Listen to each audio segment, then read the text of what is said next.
pessoal, seja bem-vindo a mais um podcast para fazer direito. Hoje estamos aqui no STJ, no Superior Tribunal de Justiça, com o ex-presidente da Casa, o ministro Humberto Martins, o qual a gente desde já agradece por estar disponibilizando seu tempo, seu notório conhecimento jurídico para engrandecer nosso podcast e levar informação para toda a população. Obrigado, ministro. Nós é que agradecemos o convite e estamos à disposição para prestar alguns esclarecimentos à sociedade e também ao mundo jurídico. Nós começamos sempre com a sua trajetória, de realizar um resumo sobre ela, mas nós gostaríamos de saber um pouco da sua trajetória até chegar à presidência do STJ. Olha, como escolheu a carreira? Só como escolheu a carreira? Porque direito, qual a cidade que olha, o meu pai sempre foi da área jurídica. Meu pai iniciou no Ministério Público e passou 47 anos no Ministério Público, chegando ao cargo de Procurador-Geral de Justiça e Procurador de Justiça por mais de 20 anos e promotor do Ministério Público por mais de 47 anos. E isso influenciou a minha trajetória profissional, porque eu via no direito a regulamentação da luta pela vida em busca da paz. E eu via na justiça dar a cada um o que é seu. E a justiça é feita com sensibilidade, com prudência, com humildade e com sabedoria. Isso eu sempre ouvi, aprendi e procurei exercer na minha vida profissional, sempre tendo como parâmetro e orientação os caminhos traçados pelo meu pai, procurador e promotor de justiça, Martins Filho. Por isso que a minha profissão é uma profissão que foi feita desde jovem, porque eu procurei, através dos estudos, através dos livros, buscar o melhor do conhecimento para enfrentar a profissão posteriormente. Perfeito. A escolha, primeiro advocacia, depois magistratura? Quando eu terminei o curso, eu terminei em 1979, terminei Direito. E quando eu terminei Direito, eu me submeti logo a um concurso público de promotor de justiça. Evidentemente, antes da Constituição de 88, o promotor poderia exercer a advocacia. Sim, não é? Sim. Que era antes da Constituição de 88. E eu passei no concurso, fui bem sucedido, como eu tirei em primeiro lugar, eu fui logo indicado e nomeado.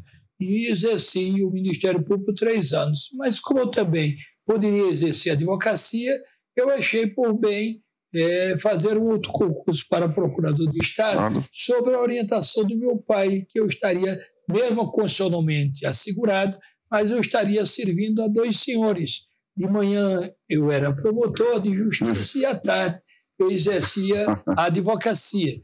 Então, 3 anos após, em 81, eu fui aprovado e nomeado procurador de Estado, do Estado de Alagoas. E eu passei a exercer a advocacia pública, né, e a advocacia privada. A advocacia pública defendendo os interesses do Estado de Alagoas.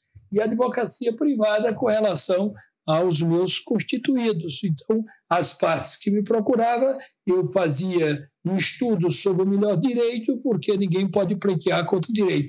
E a justiça, justamente, pleitear e defender o direito, sobretudo o Estado democrático. Aí veio o desembargo, o 5º, não é isso? Aí, posteriormente, quando eu era procurador de Estado, eu exerci a minha atividade da advocacia pública e privada por mais de 23 anos. Cheguei ao cargo de presidente da Associação dos Procuradores de Estado, procurador-geral do Estado, presidente da Ordem por 2 vezes, né, da Ordem dos Advogados do Brasil Seccional de Alagoas. Fui conselheiro, fui diretor-geral da Escola da Advocacia, ESAD, Escola Superior da Advocacia, e pelo 5º Constitucional, pela classe do jurista, eu fui alçado ao cargo de desembargador em 2002. E de 2002 fiquei até 2006, quando fui indicado, sabatinado e nomeado pelo presidente Luiz Inácio da Silva, em 2006, para ministro do Superior Tribunal de Justiça. Até chegar à presidência, depois de muitos anos. O senhor está quantos anos? Nós chegamos em 2006 e exerci todos os cargos que eram destinados aos ministros do superior no superior chegando a ser presidente de turma, presidente de sessão, diretor da escola, da magistratura em FAM, fui corregedor-geral da Justiça Federal, não é?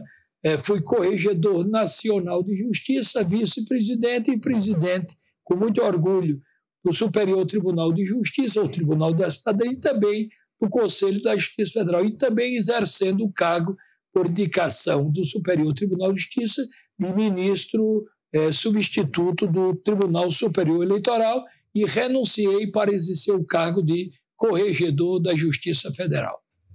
O que o senhor atribui essa trajetória? Qual o principal fator que o senhor acha para um estudante de direito, para um profissional que quer seguir os seus ensinamentos, o seu caminho? Qual é a maior adjetivo, a maior qualidade que o senhor acha que um profissional deve ter? Primeiro, você tem que ser organizado, até nos estudos, né? Se organizar, se programar, ser obstinado, acreditar, ter fé, não é? E eu sou um homem que eu começo sempre com 3 requisitos que são requisitos de verdadeiro cristão: fé, amor e esperança. Eu tenho fé de que aquilo que nós estudamos, aquilo que nós perseguimos, aquilo que nós fazemos, sem prejudicar os outros, mas procurando seus sonhos, tornando os sonhos realidade, alcança através do estudo, através do conhecimento, através de ouvir as pessoas, através da humildade, adquirindo conhecimento através dos mais experientes. Foi isso que eu tracei a minha vida, estudando muito e buscando transformar em realidade os sonhos. Nós não conseguimos nada sem sonhar, né? O sonho é o primeiro passo. Então, eu estudei, fiz concurso para promotor, depois fiz concurso para procurador, depois cheguei ao Tribunal de Justiça, desembargador, e posteriormente ao STJ. Mas isso com muito trabalho, com muito estudo, mas, sobretudo, vindo e sendo humilde, porque, na realidade, nós não alcançamos nada sozinhos. Tudo que nós alcançamos, sempre temos uma proteção. E a primeira é a proteção de Deus, que nos dá a vida, nos dá o conhecimento, nos dá a sabedoria. E depois é você acreditar naquilo que você estuda, que você trabalha, porque nada se consegue sem trabalho e sem estudo. Perfeito, perfeito. Eu vejo que o senhor é um fã de Rui Barbosa, eu vejo que o senhor cita sempre. E o senhor, talvez, enfim, como advogado, sempre esteve preocupado com a morosidade, tanto que cita muito o Rui Barbosa.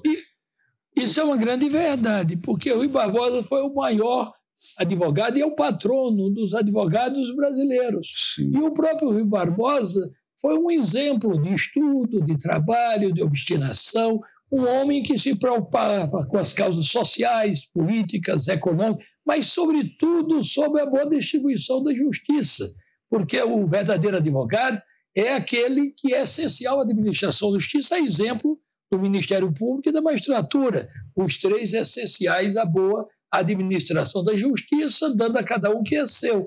Por isso que a Constituição assegura que o advogado ele apresenta as teses, constrói as suas causas, o Ministério Público fiscaliza e o juiz interpreta e decide de acordo com o melhor direito. Por isso que o Rui Barbosa dizia que a justiça não pode ser tardia. Justiça rápida é cidadania, justiça tardia é injustiça. Por isso que nós trabalhamos com muita efetividade aqui no STJ, com muita produtividade, com muita qualidade, mas, sobretudo, aplicando aqui no STJ os precedentes, interpretando o direito federal, mas sempre tendo em mente que, em primeiro lugar, é o cidadão, é o jurisdicionado, porque somos apenas inquilinos do poder. Proprietário do poder é o cidadão. E na nossa vida espiritual, o proprietário de tudo é o nosso Deus.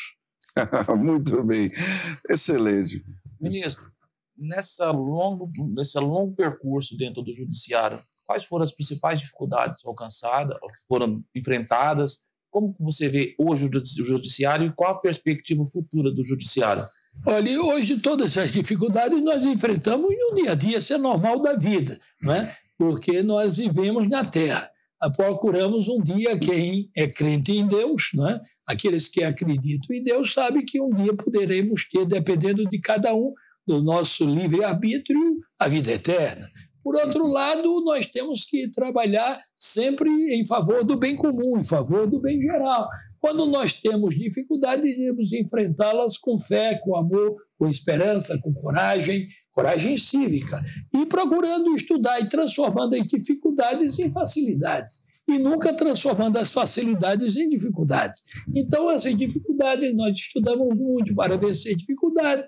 Algumas vezes temos dificuldade na vida, oramos muito, né? Buscamos ensinamento do alto, né? Pedimos a graça divina, a graça e a misericórdia de Deus, e através do estudo, através da graça divina em primeiro lugar, nós conseguimos transformar as dificuldades em facilidades e vamos cumprir missões, vamos exercer os nossos talentos, principalmente em favor do próximo e, no nosso caso, como mais tarde, em favor da justiça, porque a justiça é a constante e perpétua vontade de dar a cada um o que é seu. E no momento que você dá a cada um o que é seu, você exerce o verdadeiro direito, que é transformar a luta diária ou os litígios em paz sociais, resolvendo as demandas no tempo razoável. E falando, aproveitando aqui essas suas palavras, o que você me diz do impacto da tecnologia hoje no judiciário? O que afetou, o que melhorou, o que pode ser melhorado ainda? Hoje nós estamos num mundo cibernético, num mundo otimizado, num mundo da informática. Transformamos os processos de papéis em processos eletrônicos. É evidente, no pós-pandemia e durante a pandemia, a parte eletrônica, a parte da otimização cresceu muito, não só no Brasil, mas no mundo inteiro. Hoje nós temos julgamentos virtuais, julgamentos à distância, julgamentos por videoconferência, e isso temos produzido muito em favor da boa distribuição da justiça, através do processo Justiça para Todos. Mas, por outro lado, nós não podemos perder o calor humano e temos que exercer também os nossos julgamentos presenciais, ouvindo as partes, olho no olho, sentindo os dramas de cada um, as suas necessidades e resolvendo os seus conflitos. Sou favorável ao processo eletrônico, sou favorável à justiça à distância, mas sou muito mais favorável o juiz nos seus cartórios, nos seus fóruns, o desembargador nos seus tribunais e os tribunais superiores, a exemplo do Supremo Tribunal Federal, julgando também presencialmente, ouvindo os advogados, ouvindo o Ministério Público, mas, sobretudo, ouvindo a sociedade. Todo o poder emana do povo e seu nome será exercido. Perfeito. Eu sempre faço essa pergunta, ministro. O senhor acha... Eu sei que é uma pergunta difícil de responder. O senhor acha que melhorou ou piorou? Aqui, quando o senhor datilografava as suas petições, as suas sentenças, e agora com o impacto da tecnologia, o senhor acha que ficou melhor? Melhorou muito, até com relação à rapidez, com relação à eficiência. Hoje o juiz termina, ou o ministro termina, porque, na verdade, nós somos magistrados, nós somos juízes dos tribunais superiores. Tanto é que a Suprema Corte americana chama juiz da Suprema Corte. Aqui nós chamamos o maior cargo do Judiciário ministro do Supremo Tribunal Federal. Mas somos magistrados, somos intérpretes da lei e da Constituição. No caso do STJ, intérprete do direito federal e do Supremo, intérprete da Constituição cidadã. Por isso que esse trabalho eletrônico evoluiu muito. Hoje produzimos muito, julgamos muito nos julgamentos virtuais, julgamos muitos à distância também por videoconferência, mas não perdemos de julgar pessoalmente, ouvindo e auscultando os advogados e, ao mesmo tempo, distribuindo justiça com base na jurisprudência, com base na lei, com base na Constituição, mas, sobretudo, respeitando os princípios. Por isso que a otimização, o processo eletrônico deu uma grande celeridade, uma grande produtividade, mas sem perder também o poder que nós temos de ouvir as pessoas através de julgamentos presenciais. Perfeito. E a sua administração, salvo engano, sofreu um ataque severo de hackers, não foi? Sofreu, imediatamente tomamos as providências devidas e necessárias, junto ao Conselho de Segurança, o Conselho Cibernético, ouvindo as empresas que prestavam serviço de segurança com relação ao procedimento eletrônico, a cibernética do nosso STJ, e em alguns dias vencemos o maior ataque cibernético na administração pública brasileira, que foi a ocorrida no STJ, mas com muita determinação, com a competência dos nossos técnicos, com a competência dos nossos servidores, com a atribuição e também com o apoio dos ministros e ministras da Casa, vencemos as dificuldades, mantivemos a segurança das decisões e estamos aí. É o tribunal hoje melhor do mundo em termos cibernéticos e trazendo exemplo no processo eletrônico de justiça. Numa justiça rápida, eficiente, de qualidade, com maior segurança e estabilidade para os julgadores, mas também para os jurisdicionais e a sociedade brasileira. O Tribunal da Cidadania trabalha de mãos dadas com o procedimento eletrônico e trabalha de mãos dadas com a sociedade. Perfeito. Eu tenho mais duas. Tenho várias perguntas, na verdade, eu vou só sintetizar, porque eu li a sua bela biografia e vi alguns pontos interessantes que eu acredito que a sua figura foi essencial para isso. Uma delas foi o TRF da 6ª Região, que eu acredito que, pelo pouco que eu li, eu acredito que o senhor foi peça fundamental também para essa, porque, na verdade, os TRF estão abarrotados de processos. Essa sempre, desde o Rui Barbosa, que o senhor cita muito, esse gargalo foi sempre o motivo da sua preocupação de sempre, pelos motivos que o senhor falou e citou Rui Barbosa. Eu queria que o senhor comentasse o TRF da 6ª Região também. E uma segunda pergunta importante para que eu tenha a grata satisfação de lhe ouvir. Eu sempre achei, na minha advocacia, e eu advogo há 25 anos, eu sempre achei que deveria haver, isso estou muito curioso para saber do senhor, e sempre deveria haver, talvez não seja respeito, mas uma obediência mais profunda das decisões das cortes superiores. Eu acredito que o senhor também trabalhou muito nisso. Eu acho que nós temos que ter o direcionamento das cortes superiores para que a gente possa trabalhar bem. Tipo assim, uma hierarquia, uma ordem, porque se todo mundo vai decidir conforme o seu pensamento, apesar de ser bonito, não é crível, não é praticável. Então, eu entrei de propósito, porque eu sei que o senhor trabalhou muito nessas duas situações. Sempre preocupado com a celeridade, porque eu também acho perfeitamente igual ao senhor, enfim. Demorar muito cansa, demorar muito no traspasse social, como o senhor está falando aqui repetidas vezes. O processo acaba se tornando um inimigo, porque você vai procurar uma solução, o processo demora muito e acaba não trazendo a solução e a paz social com a qual o senhor objetiva, todos nós objetivamos. Olha, com relação à primeira pergunta sua, com relação à ampliação e a criação do Tribunal Regional Federal da 6ª Região. A Constituição de 88 para cá, nós não tínhamos ampliado nenhum tribunal. E a primeira região era formada por 14 estados. Então, ela estava totalmente acumulada de processos. Os senhores desembargadores federais, alguns deles com mais de 30 mil processos. Então, o que ocorreu? O ministro João Otávio de Noronha foi o iniciador com relação à criação do Tribunal Regional Federal, que detinha aproximadamente mais de 30% de todos os processos da primeira região. Sim. Ou seja, dos 14 estados por Minas Gerais, Minas representava 30% a 40% do número de processos. Então, ele trabalhou junto à Câmara, junto ao Senado, e nós realizamos e concretizamos esse sonho do ministro João Otávio de Noronha, que teve o apoio dos ministros da Casa, do STJ, o apoio da Câmara, o apoio do Congresso Nacional, e nós efetivamos no sentido de transformar o sonho em realidade.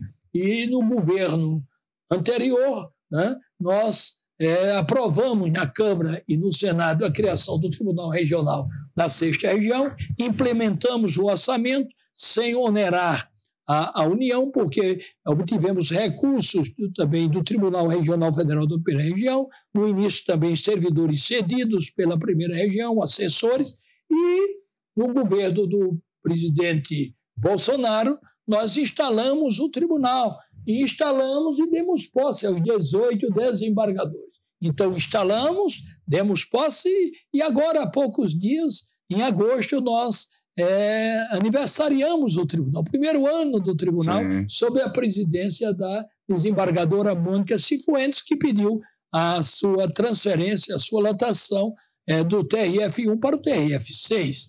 E, consequentemente, o tribunal está dando resposta à sociedade no sentido de uma justiça mais rápida, efetiva, produtiva, e uma justiça que seja razoável com relação aos seus julgamentos. Até porque a Constituição diz que todo o processo tem que ter uma duração razoável.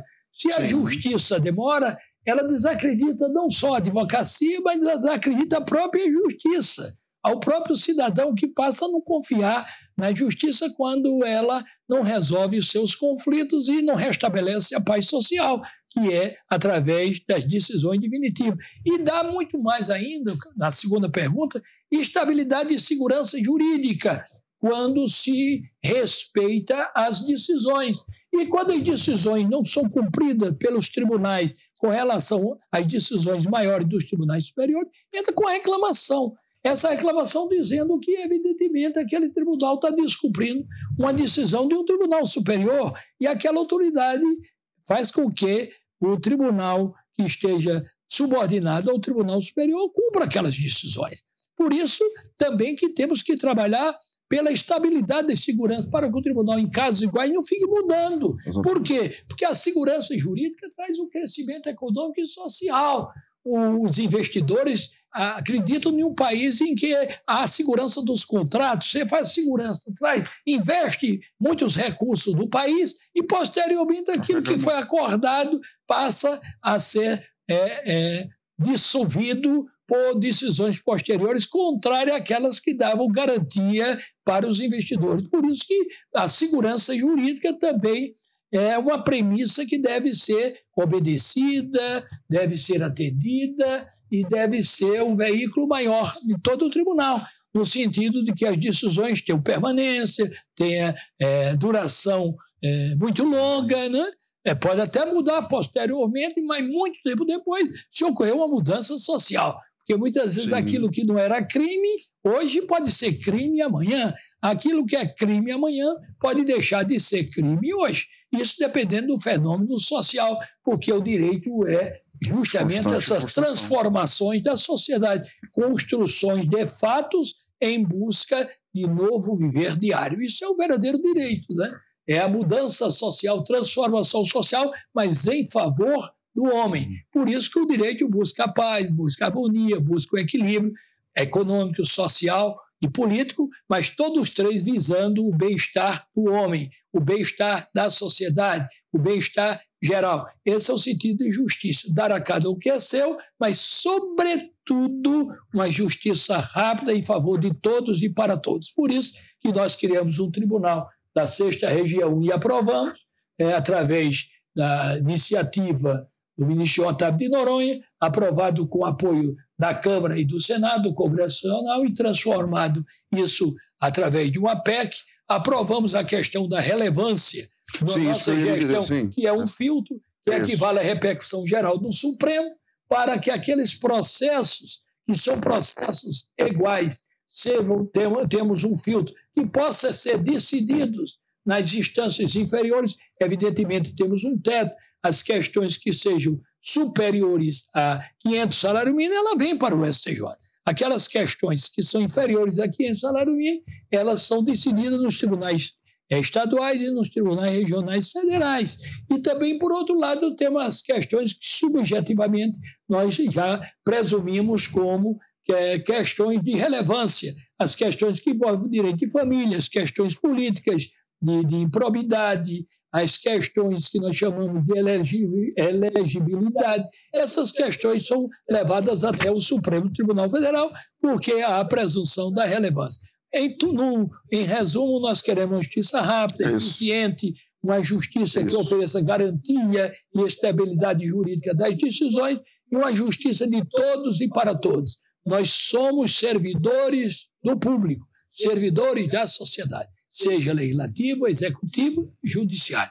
Legislativo legisla, o executivo administra, o judiciário julga, mas julga em favor da sociedade. Administra em favor da sociedade, legisla em favor do cidadão. Por isso que tem que haver harmonia, tem que haver autonomia, tem que haver independência entre os poderes. cada um na sua esfera de competência, de todos para todos, a sociedade e o povo em primeiro lugar.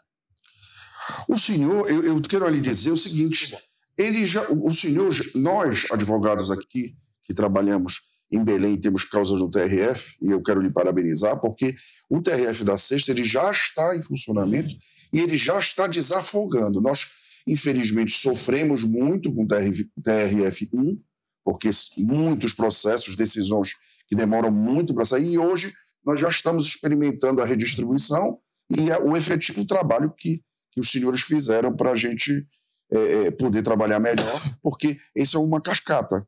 Essa situação é uma cascata. Ela traz prejuízo para o jurisdicionado, traz prejuízo para a imagem do magistrado, para a imagem do advogado, e fica... Eu acho que essa sua preocupação foi muito relevante, o senhor contribuiu muito, eu vejo isso na prática hoje, e eu acho que o senhor contribuiu muito. Eu acho que mesmo que nós teríamos teses maravilhosas, não, o que a gente quer hoje é uma segurança, mas um julgamento. Nós queremos um julgamento. Isso é uma grande verdade. O Tribunal Regional Federal da CGE nos afogou um número muito grande, 30% a 40%, como eu disse anteriormente, com relação aos processos da primeira região.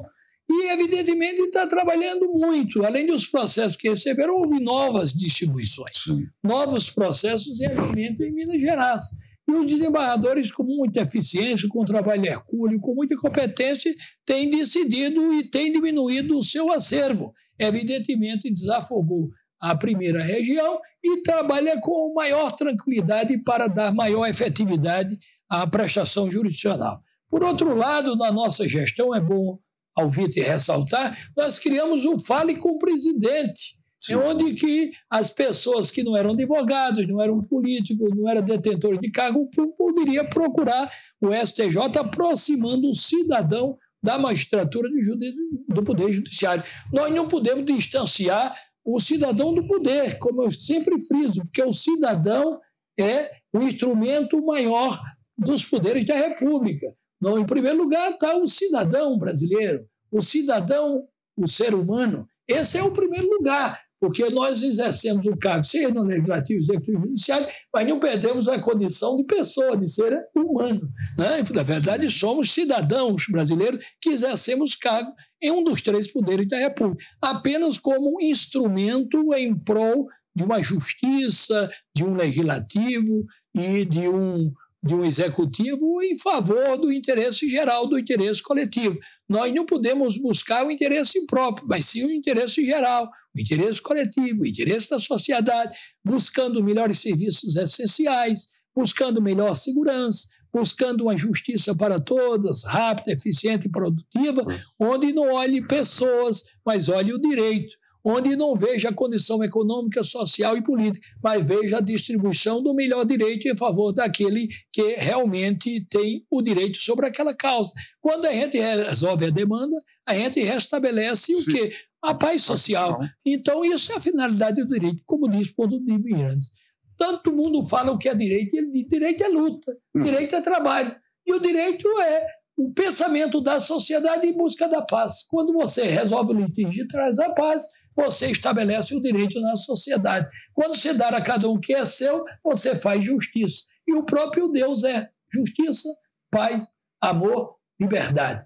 Deus é a própria justiça, porque apenas é uma justiça infalível, enquanto nós somos humanos e somos ainda falíveis. Por isso que cabem os recursos, no sentido de restabelecer o verdadeiro direito e fazer com que a justiça seja uma justiça igualitária para todos, mas dando o seu direito a quem tem verdadeiramente direito a receber essa definição pelo próprio judiciário, de dar e de receber o que lhe é devido. Por isso que eu fico feliz, justiça para todos, criamos aqui Fale com o Presidente, ouvimos mais de 250 pessoas, resolvemos muitos casos e aproximamos o judiciário do cidadão brasileiro. E sempre afirmando, nós somos apenas inquilinos do poder, proprietário do poder é o cidadão.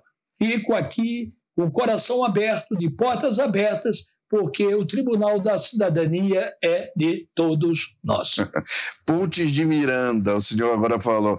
Essa meninada aí não vai conhecer, vai ser difícil conhecer Pontes de Miranda, a obra e tudo mais. Isso é só mais para... A gente fica muito feliz, porque Ponte de Miranda é nosso conterrâneo alagoano. Mas Ponte de Miranda, na verdade, não é de Alagoas, nem é do Brasil. É de Alagoas, é do Brasil e é do mundo. Ponte de Miranda é exemplo do maior jurista da nossa história. Um homem que poucos irão construir uma literatura jurídica igual a Pontes. Ele, Tratado de Direito Privado, mais de 65 volumes, Tratado das Ações, comentário ao Código de Processo Civil, comentários à Constituição, não é? Do habeas corpus, ou seja, era um homem iluminado. É que a gente diz, era um gênio de direito. E Ponte de Miranda dizia, o direito é feito para a vida, o direito é feito para a liberdade, o direito é feito para a democracia. Viva o direito, viva a liberdade, viva a democracia, mas, sobretudo, viva a cidadania com seus direitos, seus deveres, em busca de uma sociedade igual, justa, fraterna e humana. Fantástico. O Ponte de Miranda foi fantástico. É uma pena que a gente não vê hoje nas faculdades a citação de Pontes. É uma obra, como Vossa Excelência falou, uma obra fantástica. Eu queria que avançasse só mais um pouquinho em relação a esse seu trabalho, em relação aos filtros. Eu acho que esses filtros nós temos que continuar trabalhando, principalmente quem tem o poder, ou está, ou inquilino, como o senhor fala, do poder. Eu acho que nós temos que avançar um pouquinho mais do filtro. Eu acho que não cabe mais aquele pensamento, ministro, de ficar... não, só se o ministro Humberto Martins decidir por último. Não, eu acho que aquilo tem que acabar. Pode morrer nos tribunais regionais. Eu dou um exemplo. Uma questão de condomínio. Um agravo só para resolvido um condomínio com relação a uma locação, você tem que levar até o superior tribunal uma questão de valor insignificante em termos de valor. Porque pode ser muito importante com relação à parte. Aquilo que é pouco para alguns é muito para outros. Aquilo que é demais para alguns, para outros, ele nunca alcançará ter aquele pouco daqueles que têm muito. Sim, então, na verdade, todas as questões são importantes, mas temos que ter limites, temos que ter valor da causa. E a questão da relevância nós aprovamos depois de 88, aprovamos agora no período da nossa presidência, no período de 2022, e temos a certeza que esse procedimento, essa lei, que vai dar a forma de agilizar a questão da relevância, já se encontra com o atual presidente, ela já submeteu à Câmara e ao Senado, já discutiu com os senhores deputados e com os senhores senadores, e essa lei sendo aprovada, nós vamos ter filtros com relação às questões que podem chegar ao Supremo, ao STJ, e poderá chegar inclusive ao Supremo, e outras questões que elas são resolvidas nos tribunais regionais e nos federais e nos tribunais estaduais. Ou seja, uma justiça em que vai a Constituição ser devidamente, totalmente cumprida, que é o caso do STJ, cuja missão é interpretar o direito federal em última instância. Por isso que o direito privado encerra-se no STJ. Os demais, direito público e direito penal, encerra-se, que é questão de liberdade, é questão de vida, é questão de direitos de locomoção, encerra no Supremo Tribunal Federal. Mas Supremo, STJ e Justiça, todos irmanados em busca dos interesses maiores da cidadania, distribuindo justiça com democracia, mas, sobretudo, no respeito à lei e à Constituição. Perfeito. Parece um poema. Me diga eu queria duas últimas perguntas. Nós vamos ser substituídos pelas máquinas totalmente, juízes, magistrados, enfim. E, por último, uma palavra de encorajamento para quem quer seguir o seu exemplo de vida ou quem quer alcançar seu sucesso. Mas o sucesso é relativo, sabemos que é relativo, mas seguir o seu caminho. Eu vou na primeira pergunta. Não. A máquina nunca substituirá o homem, porque o homem é que cria a máquina. Não é? A máquina é um produto da inteligência humana, por isso que tem uma inteligência artificial, que significa que armazenamos os nossos conhecimentos e transformamos através do processo eletrônico. Mas isso quando há qualquer uma falha naquela decisão, 1000 decisões iguais, o robô ele vê aquelas decisões. Mas tem uma que tem um detalhe que o robô não pega, porque só o homem ele pode discernir o ser do não ser. Por isso que nós somos a imagem e semelhança de Deus. A máquina não é. A máquina é inanimada, a máquina não tem vida, a máquina não tem alma. A máquina é a construção da sabedoria humana dada por Deus, através do homem, através da sua inteligência e da sua semelhança. Somos a imagem e semelhança a Deus, mas não somos iguais a Deus, até porque nós somos semelhantes, mas não somos iguais, inclusive em pecado. O Deus é um Deus sem pecado. O homem é um homem infalível. Deus é um ser infalível, um ser supremo. Então, há essas diferenças. E quem é maior? A máquina é um homem, porque constrói a máquina, vê os defeitos da máquina. A máquina é muito importante, mas o ser humano, o calor humano, a presença humana é essencial, é vital para todos nós. Queremos dar as mãos, sentir uns aos outros, amar uns aos outros como a si mesmo. Quem não se ama não pode distribuir amor. Só dar amor quem tem amor. E o homem é feito para amar, o homem é feito para o presencial, o homem é feito para pegar na mão do outro. Porque se um cair, o outro levanta. Perfeito. Eu acho essa vitalidade, essa áurea, é fantástica, né? Quando a gente encontra uma pessoa como essa, que tem uma áurea, que tem uma vitalidade, a gente percebe que o senhor adora a vida, o senhor tem uma áurea. É uma verdade, eu nada tenho a murmurar, só tenho a agradecer a graça e a misericórdia de Deus. E quando vem algumas dificuldades, eu também agradeço, porque a vida é um preparar, é um caminhar para a vida eterna.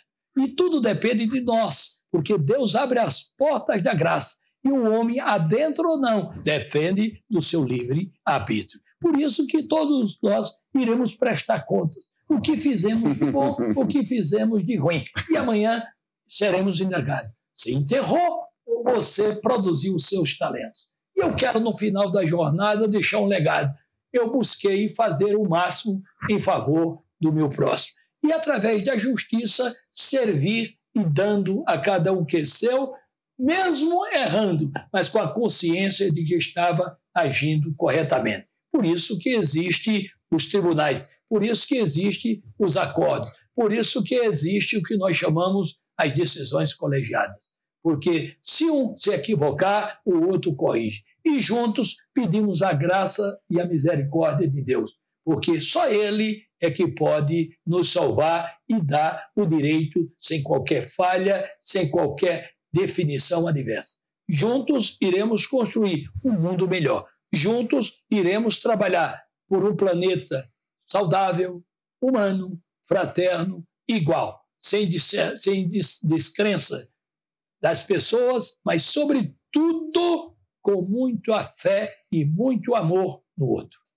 Para terminar, e de provocar, o direito vale a pena, a profissão vale a pena, o senhor recomenda às pessoas que nos ouvem, aos estudantes, vale a pena, porque nós temos sido atacados de toda ordem. Olha, o magistrados, direito, vou ser bem rápido e sucinto, claro, é para todas as profissões.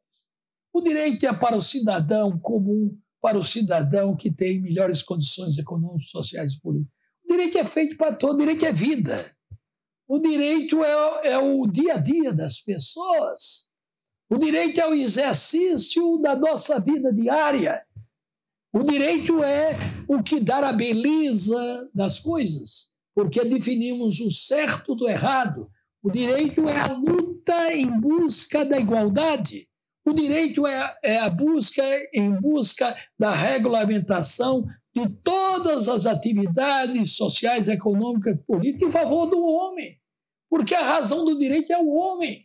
O homem é a razão maior de todas as coisas. O direito é feito para o homem, não o homem para o direito. Por isso que o direito está sempre em processo de mutação, em processo de transformação por uma sociedade igual, fraterna, justa, solidária. Por isso que o direito é a luta permanente em busca da paz. E a justiça é dar desse direito a cada um ao seu dono. Por isso que eu encerro dizendo: ame o direito, ame a justiça, ame a liberdade, ame o seu próximo. Juntos somos iguais, homens e mulheres, por um planeta em que haja amor, fé e caridade. Saio daqui bem melhor do que cheguei. Obrigado, Eu que agradeço. Sensacional. Eu que agradeço. Saio daqui bem...